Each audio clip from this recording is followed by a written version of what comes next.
so I can see, you know, I'm supposed to tell see you. bonus down here. It's just funny to see how It's it called the references Wet them. Desert.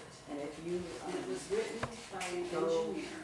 you know, early in A So section, it's got a scientific bent, but it's about the dam but and when the you area like, it lines. doesn't take its luggage. Our You know, house it's and I like a can golf go. club. I've got a bunch of Then books. usually it's like This is a picture. yeah, and everyone's a picture. And it's, I don't want to ruin my very good. It's good read. Good morning. Good morning. I want to apologize to everybody for giving you the wrong address. We figured it out. Everybody pretty much figured it I don't out. know how I did Man, that.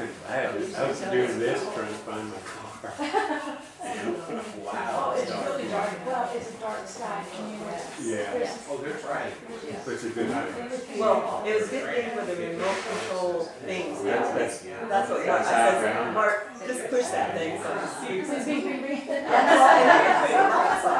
So my goodness, you can see it's about three. But, you know, a lot of times I go out there with a flashlight. You know, oh yeah. I like that app. Yeah, that's right. They're just Oh, yeah. My daughter showed me that. most people around here. Leave it to them, they got it all There's been figured out. times that we would see the flashlight on our phone. You know, just, whoever's got it, you know, it's like some stuff and it looks bad. Well, thank you, it was very nice. Yeah. We enjoyed Very it. The whole philosophy is you can't deliver because it's I mean, something is got to be done. great attitude. It's just allergies, you know. Anyway, I'm gonna get back to painting Okay, pictures. we're missing two people. Wait a couple of seconds. In the back. John.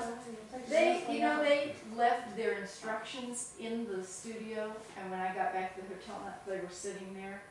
They couldn't figure out how to get out there because they left their instructions here. Oh, no. Oh. I know.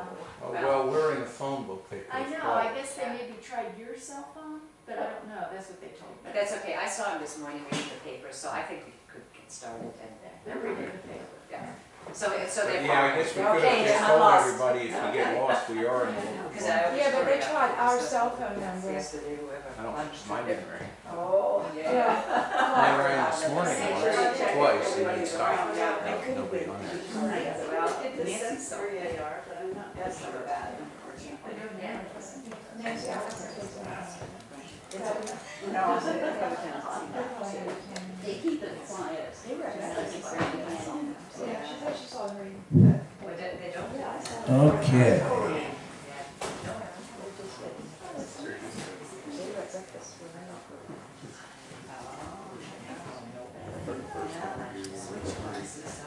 Is everybody ready? All supposed to just jump out and holler, you know? I was ready at 6 in the morning. 6 in the morning. You've been waiting here since then? No, if it didn't open, I would have come in. Oh, okay. That's because you're on East Coast time. Yeah. You were standing at the door like the commercial, open, please. Yeah, well, for you it's noon, so. No. Yeah, she's from Florida. Yeah. that's true. East Coast time. Okay, I'm going to spend about an hour sort of tweaking and finishing and giving you an idea what direction I usually go with these. And then for the rest of the morning, we'll be working on your paintings and getting them as finished as we can. And then this afternoon is going to be request time. I mean, we'll just divide the afternoon into whatever length intervals works out for the number of people here. And then everybody for their allotted time will do whatever you want. You know, critique other paintings or discuss how you would paint a given photograph, or even, God forbid, continue on this one because everybody would be sick of it. But anyway, that's the way we do it. And excuse me if I sound funny. I'm sucking on Lifesaver so that I won't get too hoarse. Okay, at this point, I sort of look at the picture to try to get an overall feeling of the composition of it. And I don't know if it's where you can see it up there. It's We can see it. to the pencil. There we go. There you go. Perfect. Perfect. Whoa. Right there. Okay. And I'll try to have the reference photo in here so that you can see the reference photo also if possible. Okay, first of all, at some point I'm going to go back and strengthen this pattern in the water a little bit. That's one of the strong points of the photograph is the water. So although I'm not trying to literally reproduce everything on the photograph, I want to get this feeling of real strong wave action that's in there. So I'll be going back and tweaking these patterns a little bit to get that really intense wavy look. And one of the things that bothers me about this right now is I've spent all my time in the middle to try to give you an idea of sort of how to do things. And it looks like the whole picture is sort of shrunk up to this. I need to put some more something to bring your eye towards the center of the picture other than just putting the whole object in the middle. One of the standard ways to do that is what my daughter calls guarding the corners. You know, I guess that's a frou-frou technical art term, which basically means you do a sort of a halo picture. You darken the values out towards the corners. And that sort of brings people's eyes towards the middle. Right now we're sort of reversed that way because I have all the darks right smack in the middle. And the edges sort of pale off. So I'm going to start over in my upper left corner. And I'm going to go ahead and do that. I'm going to put a little more work into the rock shapes. But what I'm trying to do is force this to a little darker, warmer value up there and then down in this corner. The sky I'm not going to mess with. These waves I'm going to punch up a little down in here. Darken the areas that need to be darkened. I forget who had the picture where she did not want to make these waves dark here. They really looked better light. Is that you? I'm going to do that too. I'm stealing your idea. But the only plausible way to put any brighter colors in any of these waves is to put them up in this cliff up here. Now, I already scrubbed some out and warmed it up. I'll just pick out a little more warm detail, brighten that up a little bit, and then I'll reflect that down in these waves, and then I'll darken up the right-hand side of them. So, that gives you an idea of sort of the way I stare at pictures. Typically, I'd set this on the wall for a couple weeks and just kind of look at it once in a while. Once a day, I'd look at it for 5 minutes, and then after a while, I'd know where I wanted to go with it. I have a tendency, one of the reasons that plein air pictures don't usually come out real well for most people is that there's simply not enough time to sit and look at the picture. You're in a hurry. And a lot of the work of painting is really done with just, you know, time and letting it sort of stew in your head. You have to get away from the image once in a while. A fellow I know who was an illustrator of children's books, who was very good, said he only paints about 4 or 5 hours a day because he said he always started to make bad decisions after that much time. And I have a tendency to be that way too.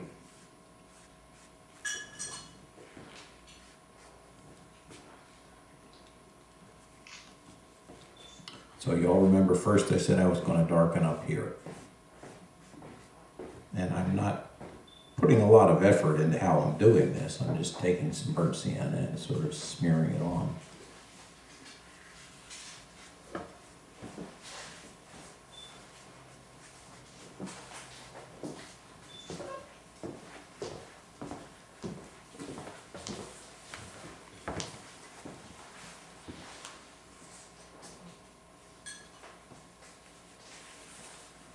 Now, eventually I'll put some more little details up in here, not right now. I'm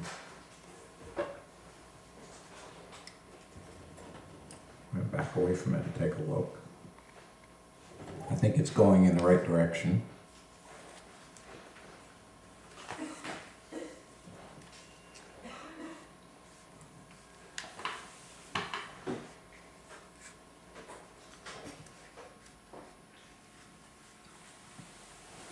So are you still doing that kind of every different direction stroke like you did? Yeah, it's pretty much random.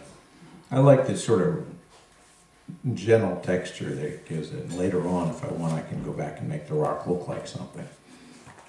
A lot of times you do something random on a picture and then later on and go and see what you can make of it. I don't know if you're familiar with people who do woodcuts, but there's two ways. Excuse me, I'm chewing candy.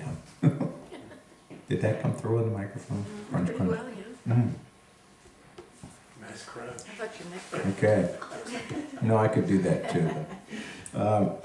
When you do a woodcut, you can do what they call an end grain woodcut, where you take a block of wood, saw it across the grain, some very fine grain wood, and then you can make very, very detailed woodcuts. Looks almost like metal engraving. I don't know if you've ever seen those, but say a piece of maple, you know, and they just saw it across the grain, and then there's no grain to interfere with their image.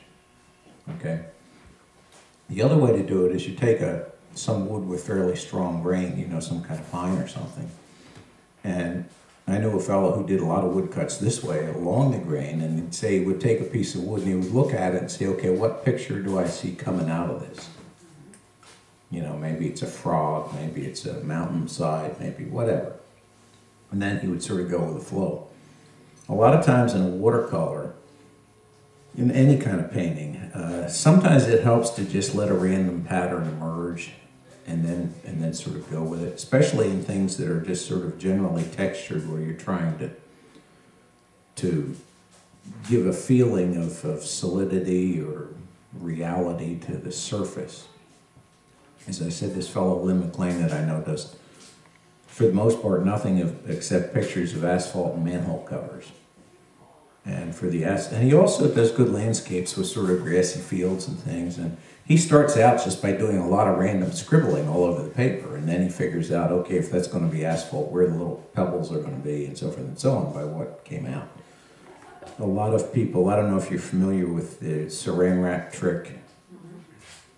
You know, I will sometimes use saran wrap, lay it on there, put some paint on it, put a book on it, come back an hour later, and then work with it to, you know, either in foliage, sometimes it looks like leaves, or I'll use a baggie for rocks because it leaves a nice grainy look to it. And so at any rate, I like to leave this sort of random pattern. Now, the paint has been drying while I've been talking because I need some real strong darks up in here. I don't think actually I'm quite ready for that, so I'll use the hairdryer if it's available.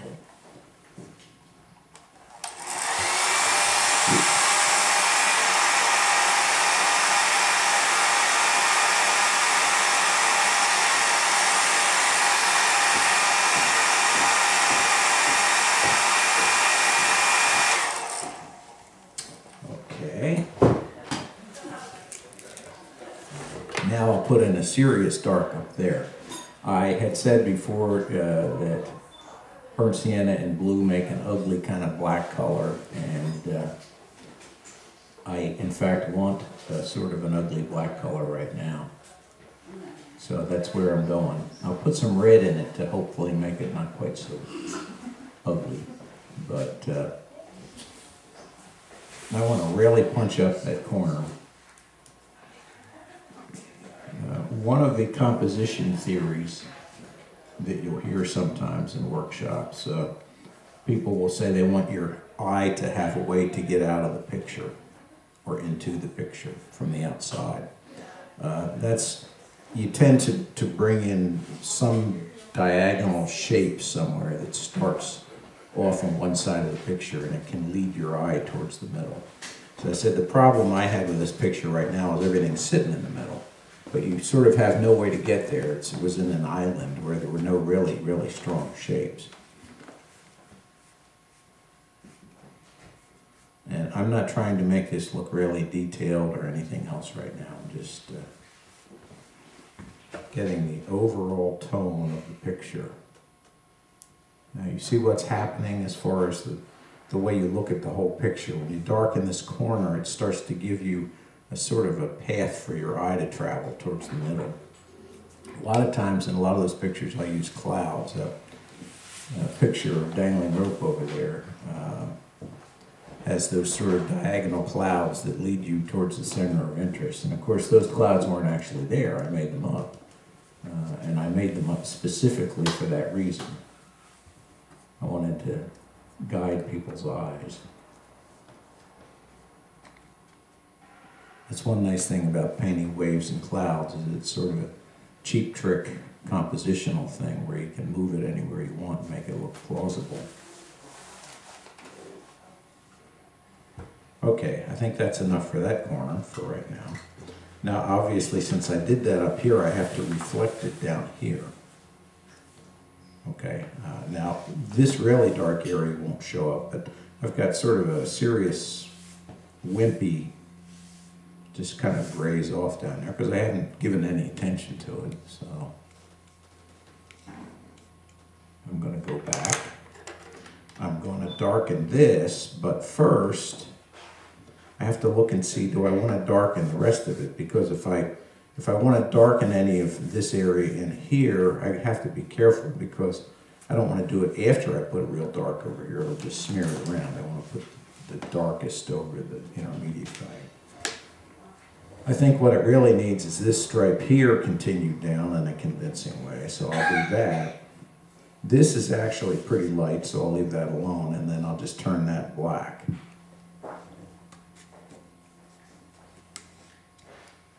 Now instead of starting at the top here, I'm going to start at the bottom with a blob of paint because as I carry it up, it's going to get lighter and lighter and lighter, which it should do anyway, so I want that to happen naturally. It's a lot less work.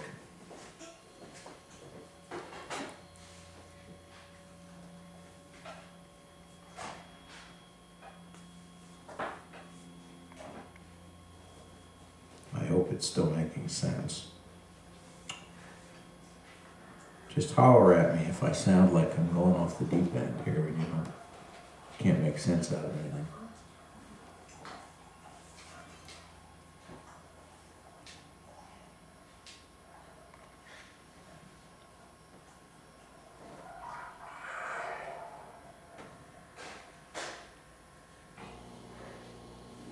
I think I need to put a little more red and a little more brown into this.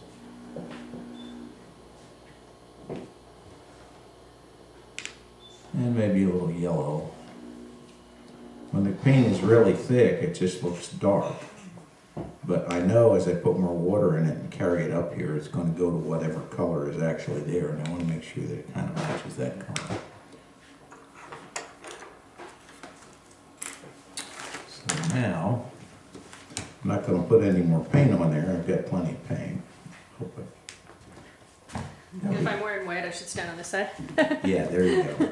Thanks. I just realized that. I thought, whoops. I think you missed. Yeah.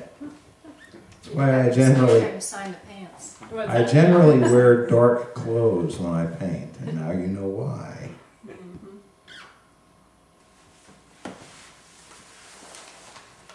Either that or I'll wear my old khaki cargo pants that I've done a million backpacking trips in, and I don't care what they look like. It's a little hard to tell what color they were originally anyway. So. Paint adds character. Yeah. Camouflage. I think of them as camouflage pants now.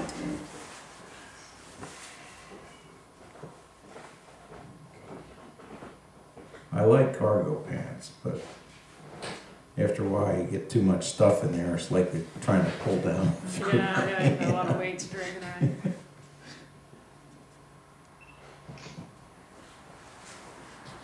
I like them for backpacking because the more I put in my pants, the less is on my back. Yeah, You know?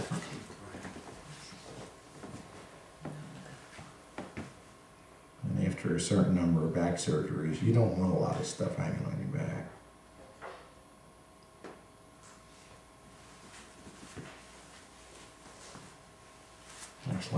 had one so far, but they keep telling me I need another one. There's not much left in there to take out, so.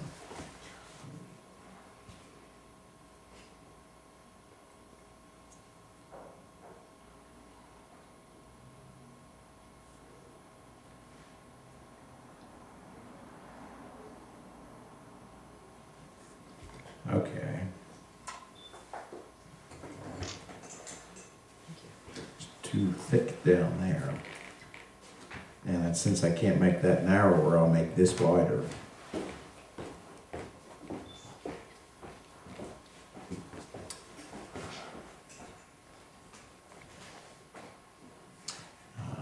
Let's see here.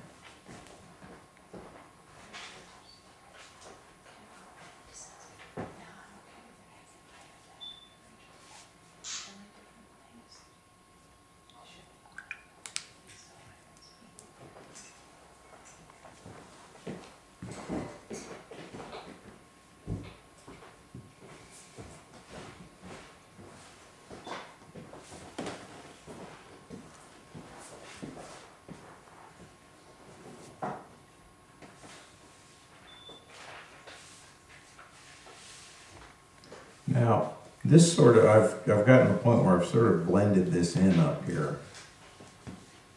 I have no idea whether that has anything to do with that, what's happening in the picture, but I know that if I've made this as sort of a gentle gradation up here, I'm going to have to do the same thing down here. But it's a little too wet right now, so I'm going to dry that a bit.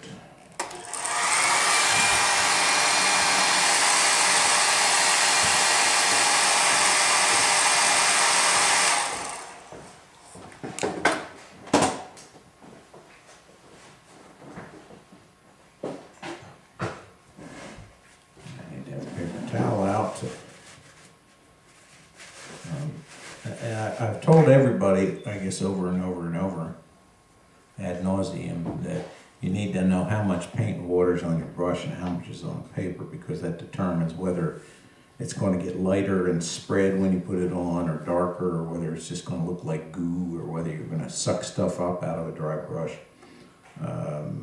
Those are all things that you need to know instinctively. You just have to know what's going to happen when the brush hits the paper.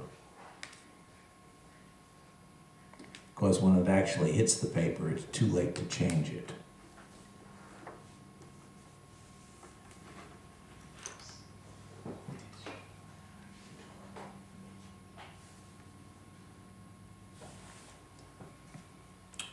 You know, you probably heard baseball pitchers once in a while say that they know as soon as the ball left their hand that they shouldn't have done it.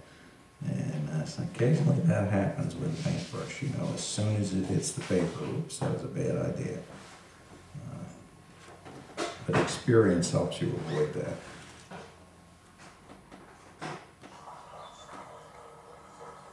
There's no substitute for practice in this. Okay, so that looks all right. Now I can go back and pop the real dark right into this corner here. So again, I'm going to go with my ugly black. I'm going to put some blue on there. And you know, where you run a real dark in a picture, occasionally, well, I can't because I can use a little bit of different blue. Occasionally, I'll just go ahead and take a tube of paint, and if I know an area is going to be black, I'll just go ahead and put it right on the picture. It saves trouble. I mean, I don't have to keep going back and forth, back and forth, back and forth. And if I've made up my mind that that's going to be black anyway, sometimes it's a substitute for courage. Once you just go ahead and stick it on there, you got no choice anymore, you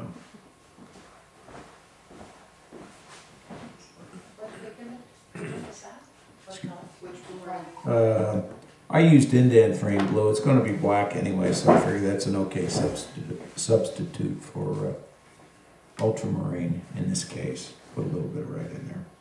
And then I just put them directly on here. I'll mix them up and use a little bit of water to go from there.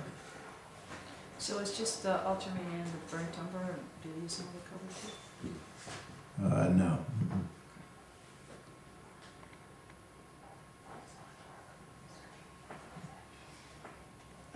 actually, this gets darker here fairly quick, so I'm just going to go ahead and bring up this burnt sienna in here some. I need a little bit more water to ensure that this spreads in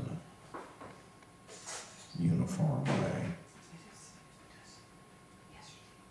And I'm trying to continue that feeling of waves up here a little bit. And okay, I think I can leave that corner now. It's starting to pull your eye towards the middle. I want something to come down into this shadow area again as a way to bring you into it. All the interest in the picture ultimately is going to be in this area. And so I like sort of a feeling that you have something to lead you into that area. On the actual photograph, you'll see that there are these cracks in here that I haven't put in yet. And I think I'll put in one of those as an example. Later on I put in some more to again bring some way to get into this complicated rock area in the middle.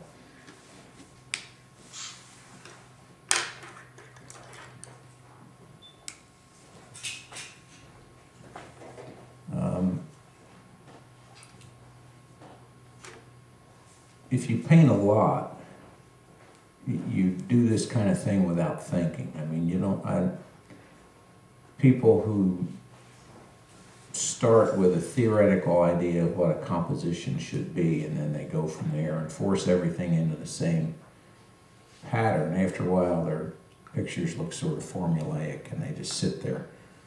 I don't want to give the idea that I follow all these rigid rules, but I'm trying to explain when you look at something, you have a certain feeling, there's a rationale behind that feeling. There's a way to describe to yourself what's bothering you about a picture and which way you can go. I don't actually start with a theoretical idea ahead of time about what the picture has to be.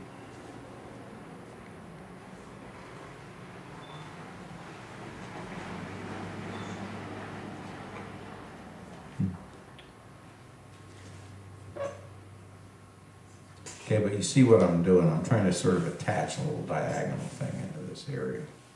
Okay, that's actually coming around pretty good, I think.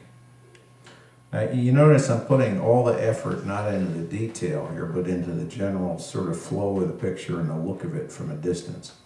If you stick a picture way across the room, you can't see all those details anyway. People who do a lot of this kind of thing don't realize that for the most part, nobody sees most of that. And if they see a picture across the room that has a lot of zillions of brushstrokes, chances are they'll ignore it and they'll go to something else that has a stronger pattern to start with. Because it's that initial contact, the first introduction to the picture generally doesn't happen with it right in your face like this. So you want to have people want to look at the picture closer and keep going back to look at it to figure out why they like it, rather than just feeling like they're obligated to study various details. Okay, I'm on this side, and I'm sort of bringing things in that way. Now down here, I said I think I'll go ahead and scrub that out a little bit and introduce some nice redder, warmer tones in there. You can actually see it in the photograph. Over in this area here, there's sort of a reddish stripe coming down there. I'm going to exaggerate that a little bit.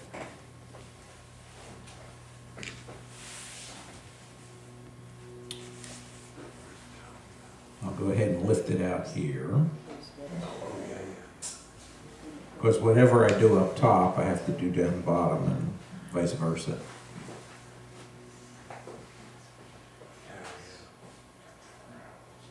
I know that these stripes are going to be much darker and over there and a little bit wider, because every time I go over one of these stripes, and I think I've mentioned this, you have to go a little bit past the previous edge in order to get a sharp, crisp edge to it.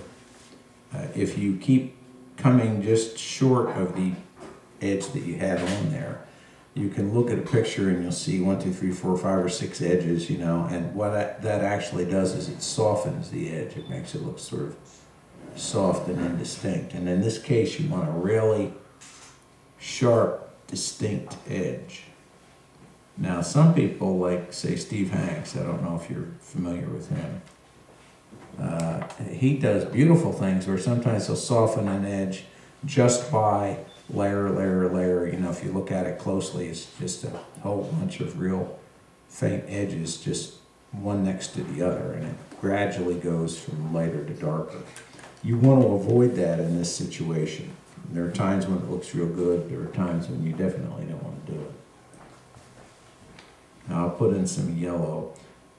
Now you probably noticed that a lot of times I just put colors, primary colors, straight from the palette onto the paper and mix on the paper. Partly because it's easier, partly because it tends to make a sort of a more lively looking color. And also because you can adjust what's happening as it's happening. You can change the color in real time. That's why I would definitely recommend color matching exercises to you, where you take a piece of scrap paper and you just try matching a color. You know, you take your paint square or whatever, and you take a square on the paper and you get that square wet and start putting in color until you can make it match what you're looking at out there.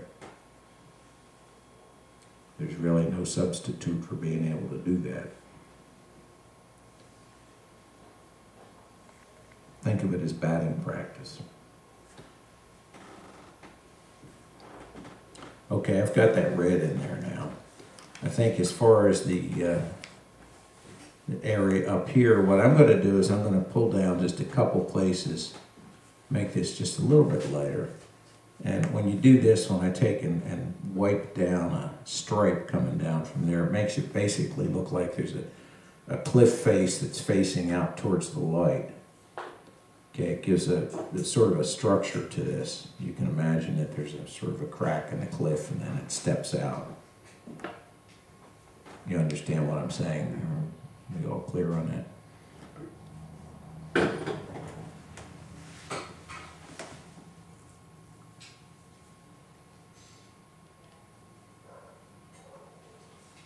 Now, not everybody is going to be following the identical steps to what I'm doing because everybody's painting is different from this point.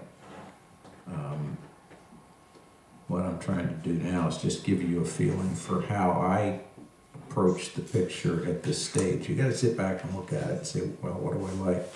What do I not like? What do I have to change? And what direction do I go in to make it look like what I want it to be? Now over here, I have this fairly intense purple. I think I want to kill that purple just a little bit. One of the ways, if you want to neutralize purple, is you use yellow. You're all familiar with color complements, right? You know, you want to neutralize purple, you use yellow, and vice versa, orange and blue, etc. Now, it feels a little funny to put yellow paint on an area like this, and it looks a little funny at first. And you need to be a little bit careful not to overwork it, because as I put this on, it's actually redissolving that purple paint pretty quick, and you can wind up with something ugly if you keep sitting here doing this. Because what will happen is you'll be pushing that paint to the edge. You're all familiar with those edges you get when you start mucking around in the middle of it. So I probably spent 45 seconds or a minute doing that. Now I'll leave it alone for a while. I'll go back down here while that dries. And by the way, I've already gotten kind of an ugly edge starting right here. So I'll drop some water into this. When you get those heavy edges, sometimes that's secure. You just drop a little water right in where that's starting, and it pushes the paint back away from where you've been piling it up. Okay? You would drop the paint on the edge, and that would push it away. No, I drop the water on the edge, and that Water on pushes the the edge, paint and that away. pushes it away. Right. Yeah. Okay, now I'm going to go back down to these things, and I'm going to darken them up a lot. If you look in the photograph, they're just black. Now, I've made this cliff a little lighter. I'll be darkening it a little bit later, probably dropping in colors just to give it some vague structure. right now I'll work on this for a second, and then I'll go back up here and maybe spray this and wet it and show you what I mean. I don't like to paint details in distant rocks. I will guarantee a lot of people are doing it probably with a little brush, and I won't mention any names. But I like to make them very indistinct, because otherwise it doesn't stay off in the distance. If you start painting a lot of strong brush strokes way back there, sooner or later it pops out to the front. It's like a weird optical illusion.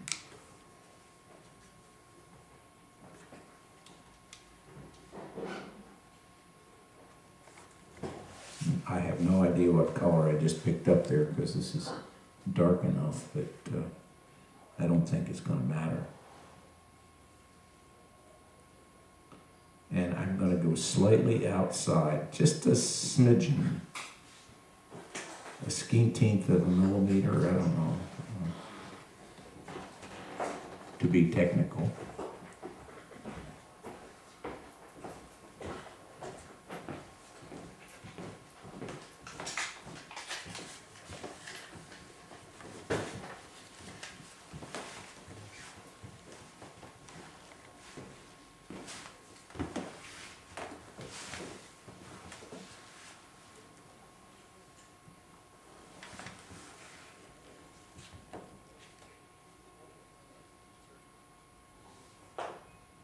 And I'm using for those of you who want to know, it's a number 3 brush.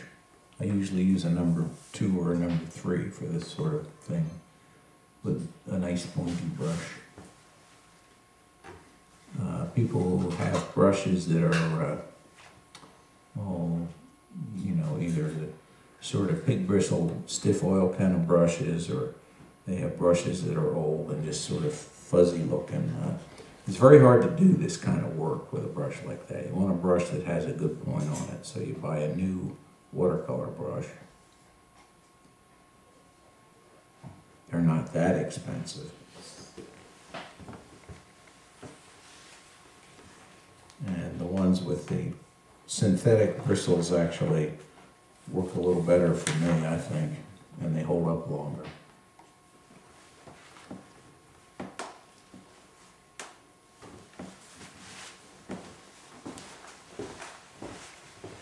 When I was young, everybody wanted these red sable brushes, which are horrifically expensive, of course.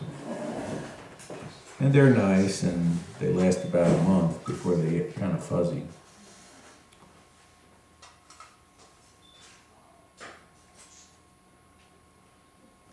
There are a number of you I've gone around and I have been fussing with edges to keep them from looking ragged.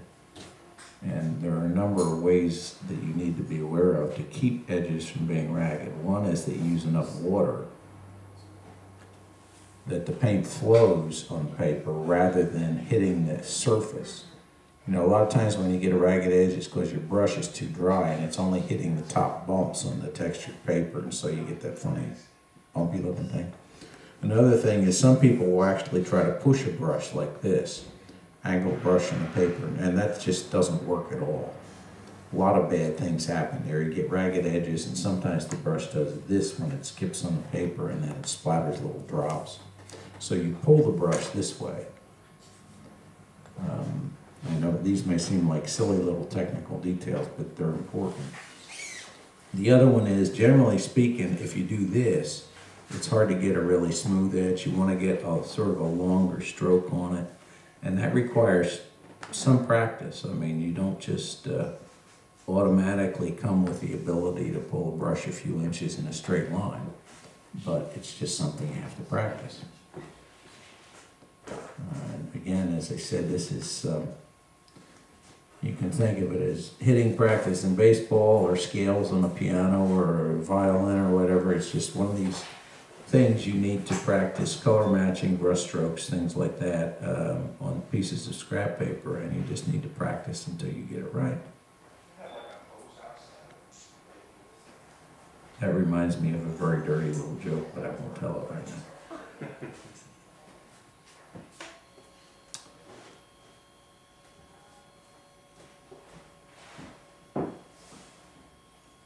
Concerning a teacher, a telephone operator, and an airline stewardess.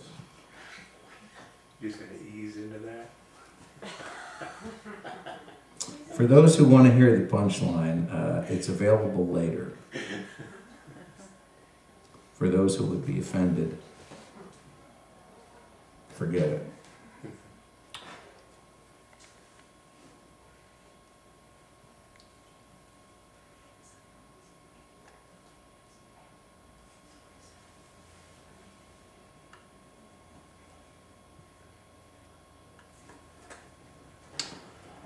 Okay, now, we're slowly coming along here. One of the things that I like about this picture is that in this area right here, I get a sense of a nice sort of golden glow that comes through. There's a lot of rock details and things which I'll indicate later, but I don't need to put them in now. But I want to, as I said, right now I'm working primarily to get the overall color composition of this picture. That's really the bones of the picture. If you don't have a good skeleton to hang detail on, it's just not going to look right. So I'll put some straight, Windsor yellow, cadmium yellow, whatever you happen to have. It makes a sort of a brighter color than the raw sienna we were using for the yellow in most of the picture. You tend to, at least I do, and my daughter does, we use 3 primary colors. It doesn't always have to be the same ones, but we'll pick three standard primary colors for most of the picture, but then in a few places you use stronger, brighter colors just to punch things up where you want people's attention to look. And I kind of like having them look here and then down to this point or vice versa. And so it's, most of the yellows and oranges are going to sort of be in this area. This up here, excuse me, I don't know if you can see it. Can you see this? This peak here on the reference photo is nice sort of orangey. It's not too far away from the center of interest that it would hurt to put a little bright color into that.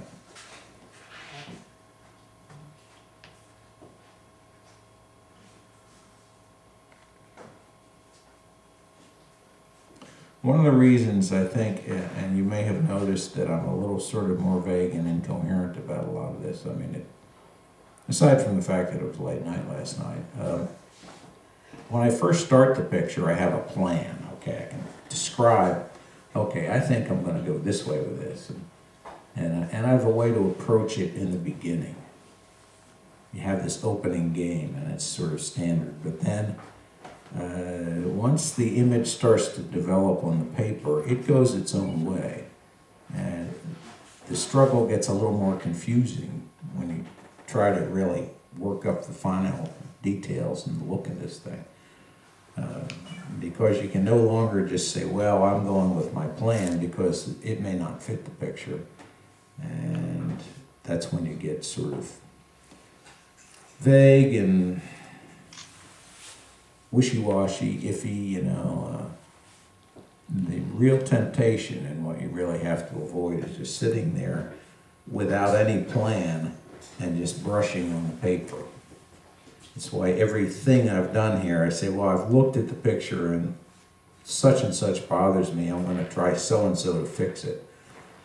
But you have to do it in quick little stages, and the tendency for most people is to sit there and just diddle with a brush long after they've forgotten why the brush is on paper at that particular place, you know. They keep saying, oh, it'll look better if I just keep doing this, and it won't. You have to have some sort of intense feeling for why you're actually doing it. Otherwise, you get into the painting version of you walk into a room starting out with some intention, and then you're trying to think, why the hell did I come here, you know? It's great. You ever do that? Yes. Well, you don't want to get to where you're, well, what on earth am I brushing this particular part of the picture? It's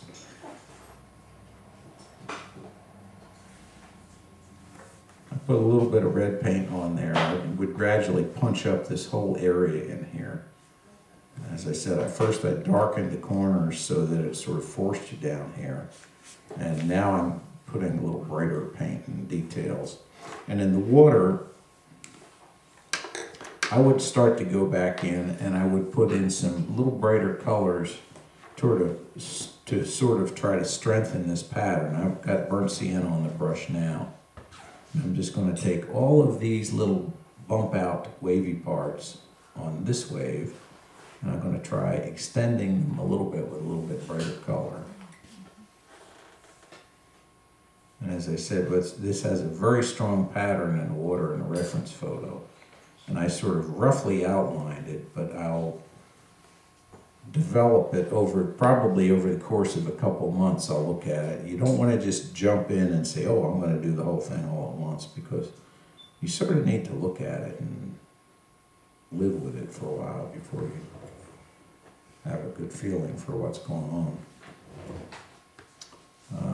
Probably do something. No, I don't want to do that over here because this is a cast shadow on the rock, so I'll keep this edge sharp for right now. I would probably go back and do some other squiggles. And for those of you, and I've shown this to a couple people, I'm going to do it on a test paper as a mini demo. A lot of people, you know, they drew these waves and they drew something like this.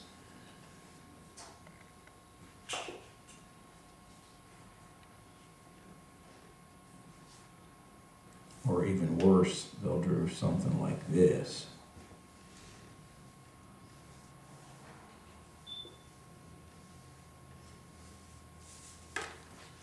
And then they paint inside the lines, you know. And you get a pattern that really doesn't seem to have much to do with waves. It just, a lot of people have said, oh, my design just looks clunky, it just doesn't look right. One way to automatically, if you have this sort of wave action, you want to automatically get it to look right when you're painting in various little squiggles, is to think, you know, imagine you're doing fancy invitations with a calligraphy pen. And you know how calligraphy pens work, you know, they have a flat nib and you hold it in one angle and you just, so it makes narrow and wide lines depending on which direction they're going. So you can take a brush and you can do this. All right. And if you look up here, not so much in this photograph, but a lot of photographs that have one squiggly line, you'll see that in the water this actually happens this way. And the reason, of course, is that when you're on the one, especially on the back side of the wave, the reflection narrows out, but then when it's coming around on the front side of the wave, it's wider. And with really steep waves, a lot of times it actually will eventually break up. It'll come and you'll have little pieces like this.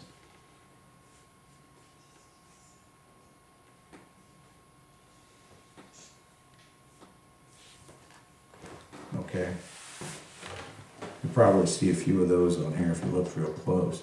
But what I'm trying to get across the feeling is sometimes instead of just drawing the pattern in, it'll happen naturally if you take a wide flat brush, hold it in this orientation, you know, horizontally, and then you just do this without going around the corner with a brush like that. That's when it looks really funny. You just keep it in this horizontal and go like that, and pretty much everything you do automatically looks wavy. It just happens that way. And when you're doing this sort of, especially if you're doing any sort of plein air sketching of water waves or anything like that, that's a lot quicker way to accomplish what you want. I've seen a lot of pictures of boats and marinas and things like that where that's all the guy's done is he's just taking a wide brush and, you know, looks pretty good. You know, very loose and quick, but it gets the impression, gets the job done. Okay, I think it's 10 o'clock and you all need to start working on the picture, and I'll be coming around and tweaking everybody's picture between now and lunch. And then lunch is our sort of open forum.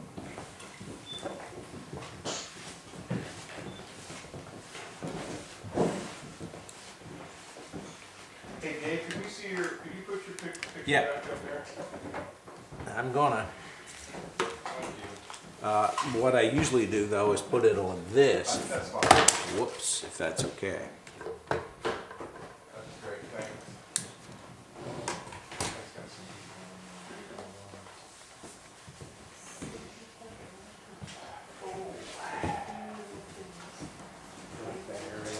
It's nice to be in